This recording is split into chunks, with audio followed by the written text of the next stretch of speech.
ছাত্র জনতার আন্দোলনের মধ্য দিয়ে অর্জিত স্বাধীনতা টিকিয়ে রাখতে এবং সব অন্যায়ের বিরুদ্ধে সোচ্চার হতে তরুণদের প্রতি আহ্বান জানিয়েছেন বৈষম্য বিরোধী ছাত্র জনতার আন্দোলনের অন্যতম সমন্বয়ক আব্দুল কাদের। রোববার বিকেলে ফেনীর শহীদ শহীদুল্লাহ কায়সার সড়কে জেলা শিল্পকলা একাডেমি মিলনায়তনে বৈষম্য বিরোধী ছাত্র আন্দোলন আয়োজিত মতবিনিময় সভায় এ কথা বলেন তিনি। গণ অভ্যুত্থানের প্রেরণায় শহীদ পরিবারের সাথে সাক্ষাৎ এবং দুর্নীতি, চাঁদাবাজি ও সন্ত্রাসের বিরুদ্ধে এই সভা অনুষ্ঠিত হয়। সভায় সমন্বয়করা সুশাসনের বাংলাদেশ গড়তে সবার প্রতি আহ্বান জানান। এছাড়া ক্যাম্পাসে দলীয় লেজুর ভিত্তিক রাজনীতি বন্ধেরও আহ্বান জানানো হয়। অনুষ্ঠান শেষে ফেনী জেলায় আন্দোলনে নিহত ও আহত পরিবারের সাথে দেখা করে খোঁজ নেন কেন্দ্রীয় নেতৃবৃন্দ।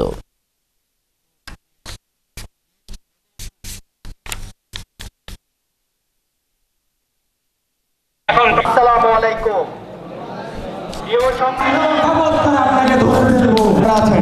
সকলের উদ্দেশ্যে একটি কথাই বলতে চাই। দেশ যখন হাইনার কবলে পড়েছিল